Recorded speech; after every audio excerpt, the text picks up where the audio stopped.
एक बार एक जैन फकीर को उनके कुछ मित्रों ने खाने पर बुलाया। जापान की घटना है। 7 मंजिला इमारत थी जहां वे लोग ठहरे हुए थे। 7वें मंजिल पर ही उस घर के मालिक, उस गृहपति ने सारी व्यवस्था कर रखी थी। उस गृहपति ने अपने बहुत से दोस्तों और रिश्तेदारों को भी बुलाया था। सभी साथ में मंजिल पर बैठकर उस जैन फकीर की बातें सुन रहे थे। तभी अचानक भूकंप आ गया। जापान में भूकंप आते भी बहुत हैं। जैसे ही भूकंप के झटके महसूस होने शुरू हुए, सभी उठकर भागे।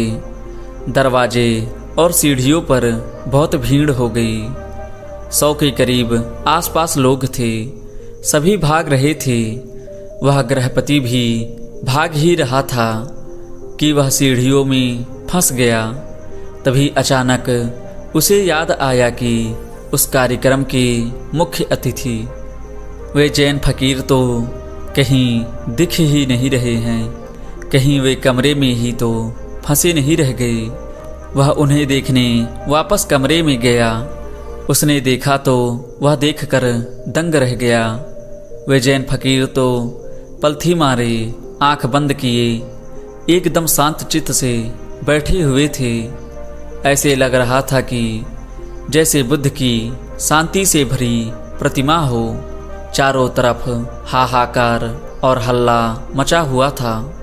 सभी अपनी अपनी जान बचाकर अंधाधुंध भाग रहे थे।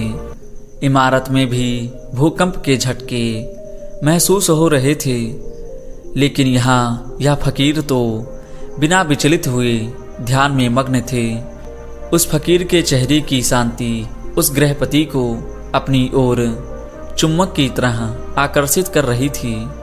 उसका रूप, उसकी शांति, उसका आनंद गृहपति को सम्मोहित कर लिया था और वह खिंचा चला आया, जैसे कोई चुम्बक से खिंचा चला आता है, और जैन फकीर के पास आकर बैठ गया। भूकंप आया और गया। कुछ देर बाद जैन फकीर ने अपनी आंखें खोली और भूकंप की वजह से जिस जगह पर उनकी बात रुक गई थी, उसी जगह से उन्होंने अपनी बात दोबारा शुरू की। गृहपति ने कहा, महाराज, अब मुझे कुछ भी याद नहीं है कि हम क्या बातें कर रहे थे और कहाँ पर हमारी बात रुक गई थी। सारे शहर में हाहाकार मचा हुआ है। सभी अपनी अपनी जान बचाकर भाग रहे हैं। इतना बड़ा भूकंप आया, इतना बड़ा झटका आया। अब तो इसके बाद मुझे यह भी याद नहीं है कि हम किस बारे में बातें कर रहे थे।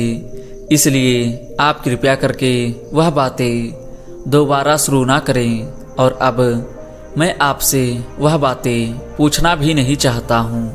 अब तो मैं आपसे कुछ और ही पूछना चाहता हूँ। गृहपति बोला, महाराज, एक बात बताइए कि भूकंप आने पर हम सब भागे, पर आप क्यों नहीं भागे?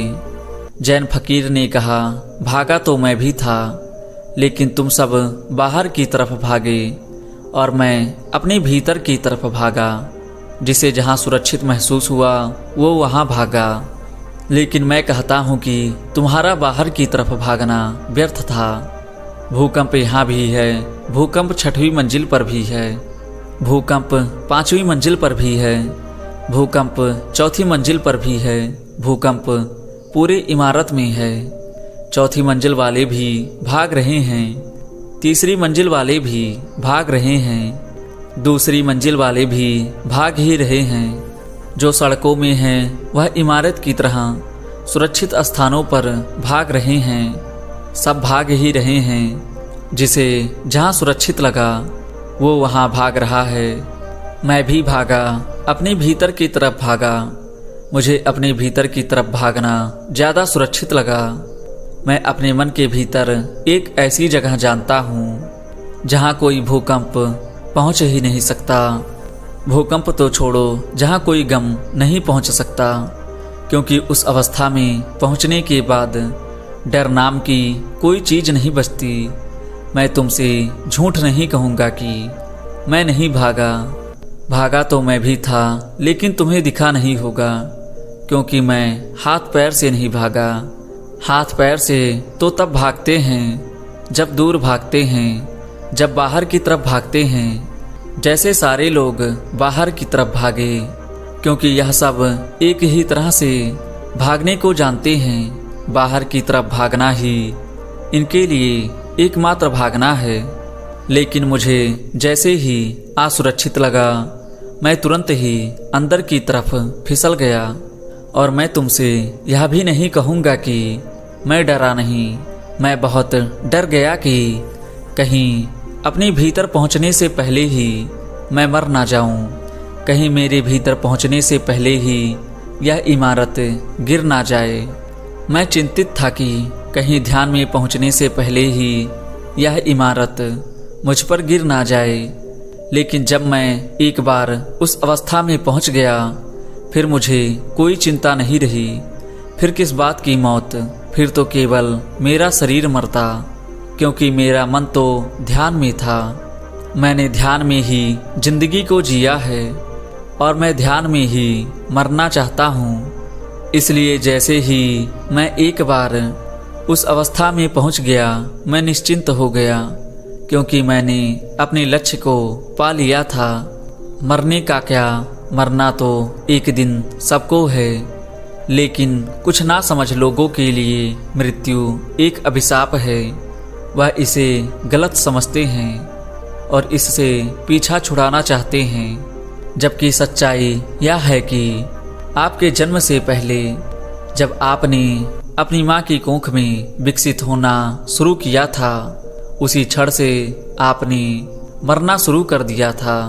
हर एक दिन बीतने के साथ आप मृत्यु के और करीब पहुंचते चले जाते हैं। ध्यान से देखा जाए तो हर एक सांस को अंदर लेना एक जीवन है और उसे छोड़ना मृत्यु। जिस प्रकार सूर्य का उदय होना इस बात को पक्का कर देता है कि उसका अस्त भी होगा, उसी प्रकार हमारा जीवन भी इस बात का संकेत है कि एक दिन हम सभी मृत्यु को प्राप्त हो जाएंगे। मैं तुम्हें कोई सिद्धांत नहीं सिखा रहा हूँ, बल्कि शराब पिला रहा हूँ। अंगूर से निचोड़ी हुई, जुड़ी हुई नहीं, बल्कि आत्मा से जुड़ी हुई पियो। खूब पियो, नाचो गाओ, हंसो मुस्कुराओ और जीवन में जितने भी क्षण मिले अंदर की तरफ मुड़ जाओ। किसी भी भूकंप का इंतजार मत करना, क्योंकि भूकंप के समय अंदर वही जा पाते हैं जो रोज अंदर जाते रहते हैं, जिनका रोज आना जाना लगा रहता है।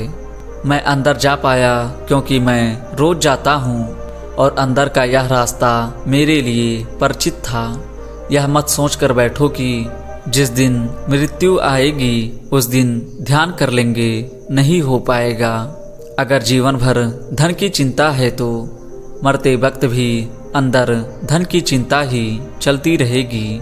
अगर पद की चिंता है तो मरते वक्त भी और उच्च पद प्राप्त करने की लालसा लिए मरोगे, क्योंकि अपने पूरे जीवन में हम जो भी करते हैं मरते वक्त वही सारे विचार और कर्म हमारे आंखों के सामने से छोटे रूप में गुजरते हैं। मरते वक्त एक बार हमारी पूरी जिंदगी हमारे आंखों के सामने से गुजर जाती है। संक्षिप्त में कहूँ तो जिंदगी भर हम जो भी करते हैं अंत समय में हम वही महसूस करते हैं। अगर हमने पूरी जिंदगी भर किसी को दुख पहुंचाया है तो अंत समय में उसके पश्चाताप में हम दुखी मन से ही मरेंगे। और अगर हमने जीवन भर अच्छे काम किए हैं तो अंत समय में हमारे पास विचार करने के लिए अच्छी यादें होंगी और हम खुशी खुशी इस दुनिया को अलविदा कहेंगे।